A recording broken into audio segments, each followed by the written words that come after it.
Hello guys, नमस्कार, जोहार, सत श्री अकाल। एग्जाम फाइटर में आप सभी का बहुत बहुत स्वागत है। और यूपीएचएससी असिस्टेंट प्रोफेसर एग्जाम्स के पेपर 1 के क्लासेस में आप सभी का फिर से बहुत बहुत स्वागत है साथियों। और आज हम लोग यूपीएचएससी असिस्टेंट प्रोफेसर एग्जाम्स के पेपर 1 के यूनिट वन जो कि है आपका टीचिंग एप्टीट्यूड। तो टीचिंग एप्टीट्यूड से जुड़ा हुआ एक सेशन करेंगे।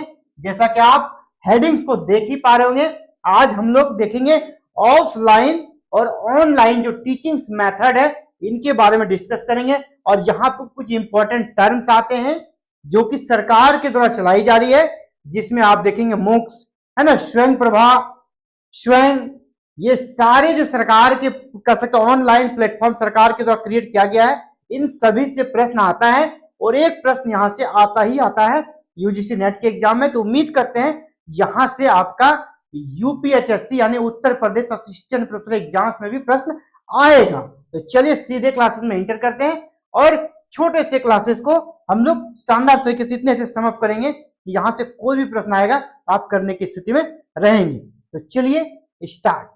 तो सबसे पहले ऑफलाइन टीचिंग क्या होता है भाई? ऑफलाइन शिक्षण से क्या मतलब है? आप सभी इस वर्ड से भली भांति परिचित है। ऑनलाइन, ऑफलाइन, है ना। ऑनलाइन मतलब इंटरनेट, नेट से जुड़ा हुआ टर्म है, कंप्यूटर से जुड़ा हुआ टर्म है। जबकि ऑफलाइन मतलब जैसे आपका कॉपी, कलम, किताब, टेबल, बेंच, डेस्क, क्लासरूम, ये वाला कॉन्सेप्ट जो पुराना चला आ रहा था। तो ऑफलाइन शिक्षण क्या होता है? ऑफलाइन शिक्षण की वह विधि है जिसमें शिक्षक और छात्र प्रत्यक्ष रूप से एक दूसरे जुड़े हुए थे ना। जैसे क्लासरूम आप अगर जाते हैं कॉलेज या स्कूल्स में, जहाँ टीचर ब्लैक बोर्ड में पढ़ा रहे हैं, स्टूडेंट यहाँ पर बैठे हुए क्लासेस को सुनते हैं, वो हुआ ऑफलाइन टीचिंग। यहाँ पे क्या होता है, जो टीचर्स होते हैं और जो अधिगम करता लर्नर्स यानी स्टूडेंट होते हैं, वो एक दूसरे से संवाद करते हैं, बातचीत करते हैं। ये इनकी विशेषता है। ऐसा नहीं है कि ऑफलाइन में ऑनलाइन में बातचीत नहीं होता। आजकल ऑनलाइन में भी बातचीत होने लगा है ना, वीडियो कॉलिंग के माध्यम से चैटिंग वगैरह किया जाता है। लेकिन जो ट्रेडिशनली होता है ना, ये बातचीत नहीं होता है। इसमें शोधार्थी को कक्षा में शामिल होकर ही शिक्षण करना पड़ता है। ये सबसे बड़ी विशेषता कह सकते हैं। ऑफलाइन में आपको क्लासेस जाना होगा और क्लास में जाकर आप अपना जो अध्ययन अध्यापन का कार्य है वो कर पाएंगे। जो टीचर्स है वो अध्यापन कराएंगे और जो स्टूडेंट है वो अध्ययन करेंगे, लर्नर है वो सीखेंगे, है ना। तो ये सारी आपका ऑफलाइन का कह सकते कि विशेषता है। अगर हम ऑनलाइन की बात करें तो वैसे हम लोग बेसिकली समझें, इसको टर्म्स के रूप में समझने का प्रयास करेंगे। ऑनलाइन शिक्षण की क्या विशेषताएं पाई जाती है? तो यहाँ ऑनलाइन क्या होता है, कंप्यूटर आधारित नेटवर्क से रिलेटेड यहाँ पर होता है। बिना कंप्यूटर का या बिना मोबाइल का ऑनलाइन क्लासेस पॉसिबल नहीं है। इसी ऑनलाइन क्लासेस को एक दूसरा टर्म के रूप में हम लोग ई लर्निंग भी कहते हैं। यहाँ पर क्या होता है, इंटरनेट आधारित विभिन्न प्रकार के सेवाओं का उपयोग किया जाता है और ऑनलाइन क्लासेस को संपन्न किया जाता है। जैसे मैं आपको पढ़ा रहा हूँ, ये किस प्रकार का टीचिंग है? तो ऑनलाइन टीचिंग है। मैं आपको ऑनलाइन पढ़ा रहा हूँ, ठीक है। और जब मैं कॉलेज जाता हूँ तो वहां बच्चों को कैसे पढ़ाता हूँ? ऑफलाइन, है ना। वहां पे वो ऑफलाइन है। अभी आप लोगों को जो पढ़ा रहा हूँ ये है ऑनलाइन। तो इंटरनेट आधारित विभिन्न प्रकार के कह सकते हैं यहाँ पर क्लासेस कराए जाते हैं। इंटरनेट इसका बेस है। बगैर इंटरनेट का हम लोग ऑनलाइन क्लासेस की कल्पना भी नहीं कर सकते। इसमें क्या क्या आता है? विभिन्न सोशल मीडिया साइट्स हैं, है ना। विभिन्न सोशल मीडिया साइट्स है जहां पर अलग अलग तरह के ऐप भी आपको मिलते हैं। जैसे आपका एग्जाम फाइटर नंबर 1 का भी ऐप आ गया है ना, आप अवगत है। एग्जाम फाइटर नंबर का भी ऐप आ गया प्ले स्टोर पे, एग्जाम फाइटर नंबर। तो हम भी अब ऐप से आपको पढ़ाएंगे। तो वो ऐप है या विभिन्न साइट्स है, ठीक है, विभिन्न साइट्स है जिसके माध्यम से आप कर सकते हैं। आप जैसे गूगल मीट्स वगैरह है, आपका स्काइप वगैरह है, तो वहां से भी ऑनलाइन क्लासेस होता है, ठीक है। तो वर्तमान सरकार द्वारा अभी इसे बढ़ावा दिया जा रहा है और विशेषकर कोरोना के बाद। इसलिए भारत सरकार ने ड्यूरिंग कोरोना पीरियड बहुत सारे इस प्रकार के कल के पोर्टल को लॉन्च किया है और वो पोर्टल आज भी चल रहा है ना। उस समय के लिए था लेकिन वो आज भी उपयोगी है, इसीलिए वहां पर से चलाया जा रहा है। जिसमें आप देखेंगे ई पाठशाला है, स्वयं प्रभा है, मुक्स है और भी बहुत सारे इस प्रकार के कार्यक्रम सरकार के द्वारा चलाए जाते हैं। पूरा स्क्रीन को आप देख लें। जहां मैं एक बार हट जाऊंगा ताकि आपको पूरा स्क्रीन दिख जाए। मेरा प्रयास रहेगा कि आपको पूरा स्क्रीन दिखे एक बार में। आप चाहें तो स्क्रीनशॉट ले सकते हैं मेन पॉइंट्स का।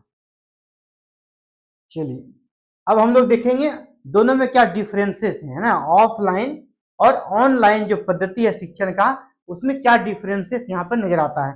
तो दो पैटर्न में इसको हमने टेबल में बांट दिया है, इसको एक एक करके हम लोग देखने का प्रयास करते हैं। ठीक है, तो सबसे पहले ऑनलाइन शिक्षण पद्धति में समय कम लगता है। जी हाँ, ऑनलाइन आज की डेट में जरूरत है, क्योंकि समय, हर किसी के पास समय की कमी है, तो यहाँ पे कम समय में आपका काम निपट जाता है ऑनलाइन में। ऑफलाइन उसका उल्टा हो गया, ऑफलाइन में क्या हो गया, ऑफलाइन में समय ज्यादा लगता है। ठीक है, ऑफलाइन में समय अधिक लगता है, ऑनलाइन में समय कम लगता है, ये ठीक है। दूसरा, ऑनलाइन शिक्षण पद्धति में संसाधनों की अधिक आवश्यकता पड़ती है। संसाधनों की बात करें तो अधिक आवश्यकता है, आपको कंप्यूटर चाहिए, लैपटॉप चाहिए, है ना, कैमरा चाहिए, मोबाइल चाहिए, बहुत सारी चीजें हैं। यहाँ पर संसाधनों की जो आवश्यकता वो कम है, सीधे आप स्टूडेंट बैठा सामने, टीचर सामने, अपने एक दूसरे से संवाद करने लगे, क्लासेस होने लगी, कुछ विशेष संसाधनों की वहां पर जरूरत नहीं पड़ती है। ठीक है, अगर बेंच डेस्क आज के समय में है, पुरानी पद्धति देखें तो गुरुकुल टाइप से होता था, जहाँ पे बच्चे पेड़ के नीचे पढ़ते थे। बताइए वहां क्या खर्च है, पेड़ के नीचे बैठ के पढ़ते थे, गुरुजी आए, गुरुजी भी दरी में बैठ गए और स्टूडेंट्स भी दरी में बैठ गए, है ना, और पढ़ाई करने लगे, कोई भी उस समय खर्च नहीं था। तो आज भी अगर देखा जाए तो ऑफलाइन सस्ता है, ऑफलाइन आपका महंगा है आज के डेट में देखा जाए, क्योंकि अगर हम इंफ्रास्ट्रक्चर की बात करें तो वहां अगर पहले आपको बिल्डिंग बनाना होगा, बिल्डिंग के बाद फिर बेंच डेस्क वगैरह। सिर्फ अगर हम सिर्फ पढ़ाने का मैटर को देखें, सिर्फ पढ़ाने का जो प्रक्रिया है वहां पे जो मटेरियल लगता है उसके लिए ऑनलाइन सस्ता, ऑनलाइन महंगा है ना, ऑनलाइन महंगा है उसके लिए। लेकिन अगर पूरे इंफ्रास्ट्रक्चर को जब ले लेंगे तब ऑफलाइन ही महंगा लगेगा। लेकिन हमें सिर्फ जो पढ़ाने का पद्धति है उस पर हमारा कॉन्सेंट्रेशन है, पढ़ाने की जो पद्धति है, अदर इंफ्रास्ट्रक्चर पर हम लोग बात नहीं करेंगे। ठीक है, आप जब ऑनलाइन भी पढ़ाएंगे वहां भी तो आपको बिल्डिंग तो चाहिए है ना, लेकिन हाँ यहाँ एक ही बिल्डिंग में आपका हो जाएगा और बहुत सारे बिल्डिंग चाहिए। तो लेकिन अगर पद्धति की बात करें, सिर्फ मतलब क्या क्या पढ़ाने में लगता है, उसमें आपका ऑनलाइन महंगा है, ऑफलाइन सस्ता है। अब पुराने जमाने में तो और भी सस्ते हुआ करते थे, गुरुकुल पद्धति वगैरह। और कुछ है, ऑनलाइन पद्धति का बेनिफिट क्या है ना, यहाँ ज्ञान में विविधता है ना, यहाँ बहुत सारी चीजें ऑनलाइन पद्धति में आपको एक्स्ट्रा देखने को मिलता है। तो ज्ञान में विविधता आपको यहाँ पर मिलता है।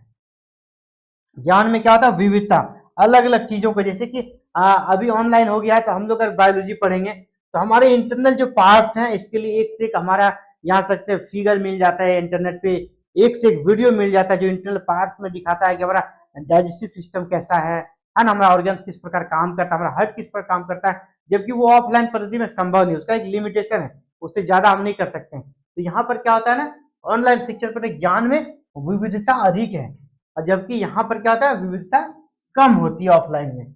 ऑनलाइन शिक्षण पद्धति में छात्रों के मध्य न केवल सृजनशीलता को बढ़ावा मिलता है बल्कि ज्ञान की विविधता एवं समग्रता में विस्तार होता है। जैसे मैंने पहले कहा, यहाँ ज्ञान की विविधता ज्यादा है तो वहां पे जो क्रिएटिविटी है बच्चों का वो भी ज्यादा रहता है ऑनलाइन में।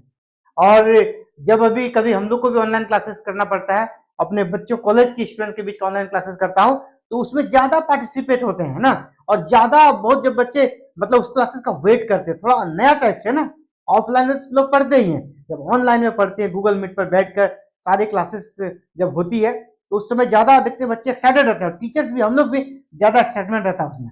ऑफलाइन शिक्षण पद्धति में ज्ञान के एक पक्ष का ही विस्तार किया जाता है और इसमें ज्ञान में विविधता को बल नहीं मिलता है। तो ये दोनों में बेसिक अंतर था जो हम लोग देख रहे थे। अब हम लोग एक टर्म्स को देखेंगे, ई लर्निंग क्या है। ई लर्निंग क्या है, देखिए ई लर्निंग जैसा मैंने पहले कह दिया कि ये सारे जो प्रक्रिया चल रही है जिसके बारे में बात करें ऑनलाइन, इसी को समेकित रूप से आप ई लर्निंग भी कह सकते हैं। एक टर्म्स के रूप में अगर इसको देखें तो इसको इस प्रकार समझ सकते हैं, ई लर्निंग से तात्पर्य अपने स्थान पर इंटरनेट, अब सब में देखिए मूल क्या है, इंटरनेट एवं अन्य संचार उपकरणों के माध्यम से ज्ञान तथा शिक्षा प्राप्त करते हैं, इसे ही ई लर्निंग कहते हैं। अगर ई लर्निंग के कुछ उदाहरण देखें, एग्जाम्पल, तो चलिए उस एग्जाम्पल को हम लोग देखते हैं। ई लर्निंग में सरकार के द्वारा जो कर सकते हैं कार्यक्रम चलाए जा रहे हैं, जो पोर्टल लॉन्च किए गए, अब उनको देखने का समय आ गया। हायर एजुकेशन के क्षेत्र में विशेषकर आपका स्वयं पोर्टल काफी फेमस है ना, स्वयं पोर्टल काफी फेमस है और इससे यूजीसी नेट में बराबर प्रश्न पूछा जाता है। सबसे बड़ा जो प्रश्न आता है इसका सीधे फुल फॉर्म पूछ लिया जाता है, तो हम लोग भी सबसे पहले इसको फुल फॉर्म जानेंगे। स्वयं, जिसका स्पेलिंग होता है SWAYAM इंग्लिश में, अगर इसका फुल फॉर्म पूछ दिया जाएगा तो आप इसको देख लीजिए, बिल्कुल रट लीजिए, है ना, रट ही लेना है। Study wave of active learning for young aspiring minds, पूरा फुल फॉर्म इसका स्क्रीनशॉट ले लीजिए। स्वयं का फुल फॉर्म हो गया study wave of active learning for young aspirants, ये फुल फॉर्म। अगर हिंदी में इसका फुल फॉर्म पूछा जाएगा तो युवा आकांक्षी मन के लिए सक्रिय अधिगम का वेब अध्ययन। हिंदी में क्या हो गया है, हिंदी में युवा आकांक्षी मन के लिए सक्रिय अधिगम का वेब अध्ययन, ये आपका हिंदी में हो गया। सबसे पहला काम क्या कर लिया हमने, फुल फॉर्म को याद कर लिया, क्योंकि फुल फॉर्म से जुड़ा हुआ प्रश्न बहुत बार आया है। ठीक है, चलिए आगे बढ़ते हैं। क्या है, यह एक ऐसा निशुल्क, सबसे पहले निशुल्क है ना, यह क्या है, एक ऐसा निशुल्क ऑनलाइन पोर्टल है जो वर्तमान युवाओं की अधिगम आकांक्षाओं को इंटरनेट के माध्यम से पूरा करते हैं। तो यहाँ पर एक चीज निकल का है, निशुल्क है, क्योंकि ये सरकार का है तो निशुल्क है, कोई चार्जेस नहीं है। ठीक है, चलिए इसके बारे में और कुछ जानते हैं हम लोग। इसका ऑब्जेक्टिव क्या है, इसका उद्देश्य क्या है, इसको जानने का हम लोग प्रयास करेंगे। तो देखिए ऑब्जेक्टिव क्या है, स्वयं भारत सरकार द्वारा शुरू किया गया एक शैक्षणिक कार्यक्रम है। एक चीज याद रखिएगा, इसे किसने शुरू किया है, भारत सरकार ने, किसी स्टेट गवर्नमेंट या किसी प्राइवेट संस्था के द्वारा नहीं, इसे किसने किया, भारत सरकार ने, गवर्नमेंट ऑफ इंडिया के द्वारा इसे स्टार्ट किया गया है।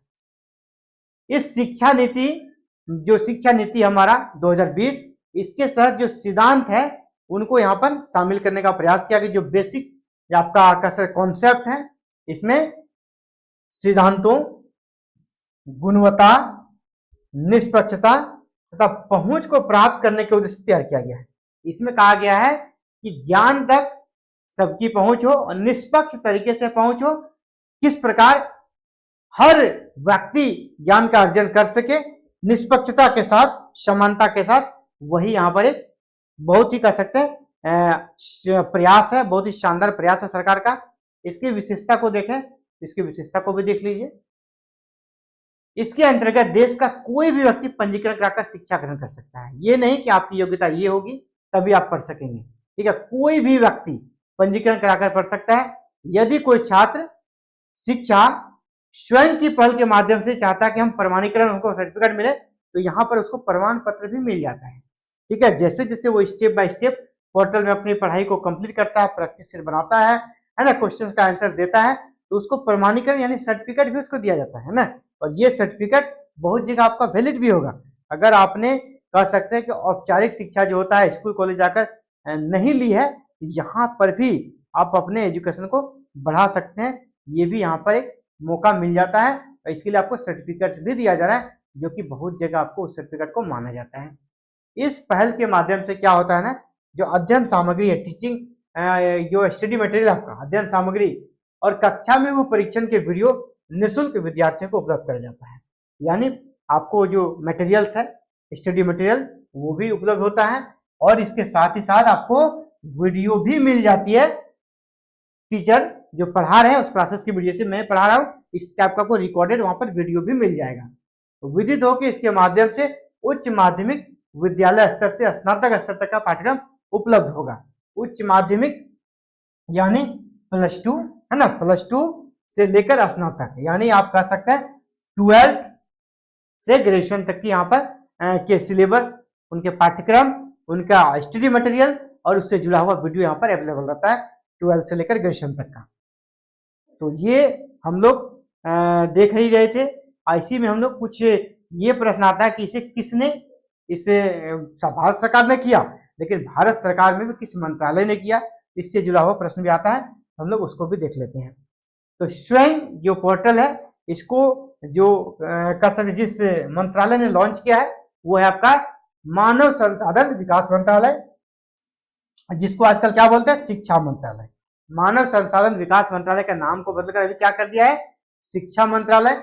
और दूसरा अखिल भारतीय तकनीकी शिक्षा परिषद, अखिल भारतीय तकनीकी शिक्षा परिषद। और तीसरा माइक्रोसॉफ्ट की सहायता से निर्मित किया गया है।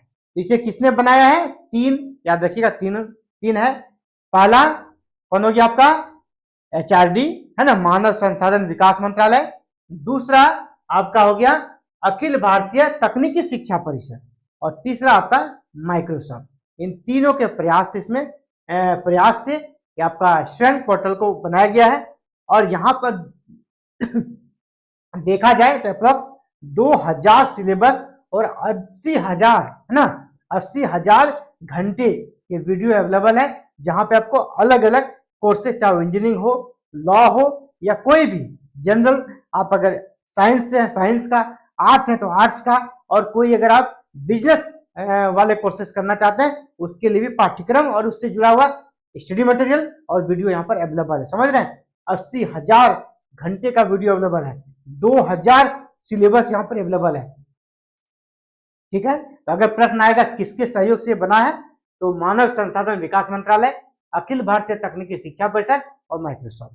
ठीक है, चलिए आगे बढ़ते हैं हम लोग। अगला जो महत्वपूर्ण पोर्टल हुआ है स्वयं प्रभा। अगला क्या है, स्वयं प्रभा। इसे भी किसने बनाया है, इसे भी मानव संसाधन मंत्रालय द्वारा शुरू किया गया है। मानव संसाधन मंत्रालय द्वारा शुरू किया गया है। और यह 32 चैनलों, है ना, यहाँ पर 32 चैनल के द्वारा बनाया गया ये संयुक्त प्रयास है। ठीक है, 32 चैनल इसमें इंक्लूड है। ये भी प्रश्न आएगा कि स्वयं प्रभा को भारत सरकार के किस मंत्रालय ने आरंभ किया है, तो मानव संसाधन मंत्रालय के द्वारा।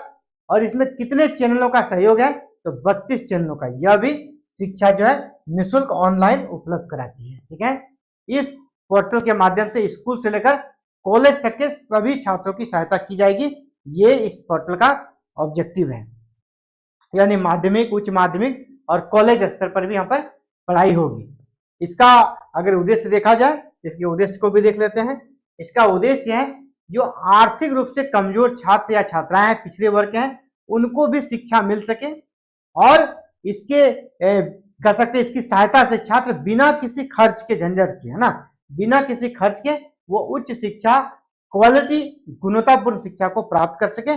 इसका यही प्रयास है। अब निश्चित रूप से अगर निःशुल्क है तो धन के अभाव के कारण कोई भी कह सकते हैं बच्चा शिक्षा से वंचित नहीं रहेगा। और शिक्षक जो कि उच्च क्वालिटी के शिक्षक हैं उसको तो पेमेंट दिया जाता है, उसको पेमेंट कौन देगा, गवर्नमेंट। यानी अच्छे से अच्छे जो शिक्षक है उससे वंचित बच्चे भी लाभान्वित हो सकेंगे, जो कि पैसे के अभाव में उनके पास डायरेक्ट जाके नहीं पढ़ पाएंगे, लेकिन इसके माध्यम से वो पढ़ पाएंगे। इसका ऑब्जेक्टिव है। समाज के कुछ ऐसे छात्र जो तकनीकी शिक्षा का अभाव में पूरी तरह अपडेट नहीं है, अप टू डेट नहीं है, उनको भी यहाँ पर अप टू डेट करने का इसके माध्यम से प्रयास किया जाएगा। विशेषता अगर देखें तो यहाँ पर क्या क्या इनका विशेषता है, इसके माध्यम से आप साइंस, आर्ट्स, है ना, math, social science, humanities, engineering technology, law, medical, agriculture से जुड़ा हुआ जो भी पाठ्यक्रम है ना, जो भी सिलेबस है, जो हमारे यहाँ पढ़ाई हो रही है इंडिया में, उससे जुड़ा हुआ यहाँ पर स्टडी मटेरियल अवेलेबल है, उससे जुड़ा हुआ वीडियो भी यहाँ पर आपको मिल जाएगा। तो ये स्वयं प्रभा।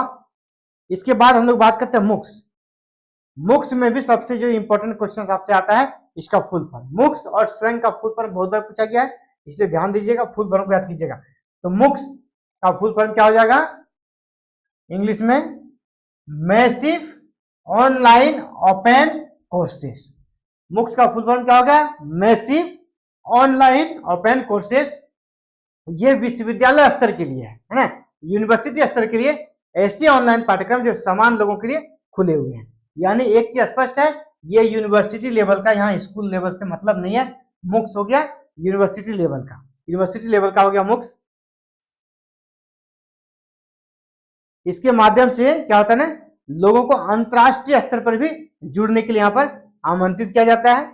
और लोग अगर विदेश के से भी हैं, वहां भी अगर हायर एजुकेशन ले रहे हैं तो वो भी इससे जुड़ सकते हैं मुक्स से। तो यहाँ पर दो चीज आप याद रखिएगा, मुक्स का फुल फॉर्म पूछा जाता है इससे जुड़ा बिल्कुल यहाँ पर कह सकते हैं कोई भौगोलिक सीमा नहीं। जैसे मैंने कहा कि विदेश से भी मुक्स में, विदेश में अगर कोई रहकर वहाँ पे अपने कल स्टडी को जारी रखना चाहता है किसी यूनिवर्सिटी से, तो उसके भी पाठ्यक्रम यहाँ पर अवेलेबल है, वो मुक्स से जुड़कर अपनी पढ़ाई कर सकते हैं। लेकिन इसलिए कह रहे हैं कि मुकलैंड यानी है ना, मुक्स का कोई भौगोलिक सीमा नहीं है ना, भौगोलिक सीमा नहीं है। ये नहीं कि सिर्फ इंडिया में ही, बाहर के भी, तो उसका भी उस यूनिवर्सिटी से जुड़ा हुआ भी यहाँ पे स्टडी मटेरियल रहता है। अदर यूनिवर्सिटी, सिर्फ इंडिया वाले नहीं, अदर कंट्री का भी, अगर कोई बच्चा लंदन में, कोई बच्चा अमेरिका में पढ़ रहा है, उस तरह के कोर्सेज का भी सिलेबस यहाँ पर डाला गया है। उस तरह के कोर्सेज से जुड़े हुए क्लासेज यहाँ पर अवेलेबल है। यानी हायर एजुकेशन से जुड़े हुए हर एक समस्या के यहाँ पर आपको इलाज मिल जाएगा एजुकेशन के क्षेत्र में। अगला एक अभियान चलाया था भारत सरकार ने, भारत पढ़े ऑनलाइन। और भारत पढ़े ऑनलाइन कब चलाया था? कोरोना के टाइम में। जब कोरोना के टाइम में यहाँ पर ऑफलाइन क्लासेस बंद हो गई थी, तो भारत सरकार ने क्या चलाया? कोरोना संकट के दौर में भारत सरकार का मानव संसाधन विकास मंत्रालय के द्वारा ही भारत के ऑनलाइन शिक्षा पद्धति को बेहतर बनाने के लिए, ठीक है, लोगों के विचार सुझाव आमंत्रित करने के लिए, और यह अभियान चलाया गया भारत पढ़े ऑनलाइन। और ये साप्ताहिक था ना, एक सप्ताह के लिए स्टार्ट किया गया था, लेकिन फिर ये आगे बढ़ते रहा और चल रहा है ना। पहले से साप्ताहिक रूप से आरंभ किया गया था। अगला है आपका विद्यादान 2.0। विद्यादान 2.0 यह भी आपका मानव संसाधन विकास मंत्रालय के द्वारा जारी किया गया था, और यह भी कह सकते कोविड के समय ही इसे बनाया गया था। कोविड के समय ही बनाया गया था। इसमें विद्यालय और उच्च शिक्षा दोनों को ऐड किया गया है। जैसे मुख्य में सिर्फ यूनिवर्सिटी का एजुकेशन है, जबकि यहाँ पर भी विद्यालय और उच्च शिक्षा दोनों का है। अगला जो इंपॉर्टेंट है वो आपका ई पाठशाला। अगला इंपॉर्टेंट क्या है? ई पाठशाला। तो ई पाठशाला क्या है वो आप देखिए, यह ऑनलाइन शिक्षा को बढ़ावा देने की दिशा में महत्वपूर्ण पहल है। ऑनलाइन अध्ययन सामग्रियों को यहाँ पर उपलब्ध कराया जाता है। यह एक पोर्टल ऐप्स है जिसको मानव संसाधन मंत्रालय, और यहाँ पर एक इंपॉर्टेंट चीज आपको मिल रहा है, तो मैं इसे कर दूं। ये पूछा जाएगा आपको, अगर आपसे ये पूछा जाए कि ई पाठशाला को किसके द्वारा मॉनिटरिंग किया जाता है, किसके द्वारा इसे बनाया गया है ना, किसके द्वारा प्रारंभ किया गया है, याद रखिएगा जो इसे तैयार किया है वो आपका मानव संसाधन मंत्रालय तो है ही, मानव संसाधन मंत्रालय है। और इसके साथ आपका NCERT, इसके साथ कौन है? NCERT द्वारा संयुक्त रूप से इसे 2015 में आरंभ किया गया है ना, यानी कोरोना के पहले का है। ये इंपॉर्टेंट आप याद रखिएगा, ये बहुत ही इंपॉर्टेंट है आपके लिए। ये जो दो नीचे मैंने अंडरलाइन कर दिया है इसको आप देख लीजिएगा। ई पाठशाला है ना, ई पाठशाला में सर हट जाता हूँ। ई पाठशाला को किसके द्वारा तैयार किया गया है? मानव संसाधन मंत्रालय और NCERT, ठीक है, के द्वारा तैयार किया। कब किया गया है? 2015, याद रखिएगा, ईयर 2015। और तैयार करने वाला आपका मानव संसाधन मंत्रालय और NCERT है, ठीक है। इसी प्रकार आगे बढ़ते हैं, और यहाँ पर आपको ई पाठशाला में क्या होता है ना, NCERT की कक्षा 1 से 12, NCERT की कक्षा 1 से 12 तक की अध्ययन सामग्री मिलती है। मतलब ये क्या हो गया? 12 तक सीमित है। ई पाठशाला, पाठशाला नाम है यानी विद्यालय, तो ये 12 तक के लिए यहाँ पर शिक्षण सामग्री उपलब्ध कराने वाला पोर्टल है। ये इसकी महत्वपूर्ण विशेषता है कि यह निःशुल्क ही है ना, निःशुल्क तो हर कोई है, पेमेंट किसी में लगना नहीं है, ये भी निःशुल्क ही है। निःशुल्क ऑनलाइन आपका स्टडी मटेरियल उपलब्ध कराता है, ये भी आपका निःशुल्क ही है। तो ये आप सभी के लिए इम्पोर्टेंट सेशन रहा, जो कि हम लोग अभी यूपी यानी यूपीएचएससी असिस्टेंट एग्जाम्स का प्रिपरेशन कर रहे हैं, और पेपर 1 से जुड़ा महत्वपूर्ण सेशन था। और कोई भी क्वेरीज हो तो आप हमें कमेंट कर सकते हैं, जहां समझ नहीं आया तो आप हमसे जुड़ सकते हैं। हमसे जुड़ने के लिए आपके पास और भी बहुत सारे प्लेटफॉर्म है। हमारे ऐप को डाउनलोड कर सकते हैं, जो कि वीडियो के डिस्क्रिप्शन में लिंक है, वहाँ ऐप के माध्यम से चैट भी कर सकते हैं। इसके बाद वहाँ स्टडी मटेरियल भी अवेलेबल है आपके लिए प्रैक्टिस सेट भी अवेलेबल है वहाँ पर। तो ये सभी चीजें अगर आप पाना चाहते हैं, जल्द से जल्द ऐप को डाउनलोड कर लें और शानदार तरीके से आप यूपी असिस्टेंट एग्जाम्स की प्रिपरेशन करें। तो फिलहाल इस वीडियो में इतना ही, जल्दी मिलते हैं आप सभी से एक नई क्लासेस में बहुत ही जल्द। जय हिंद, जय भारत।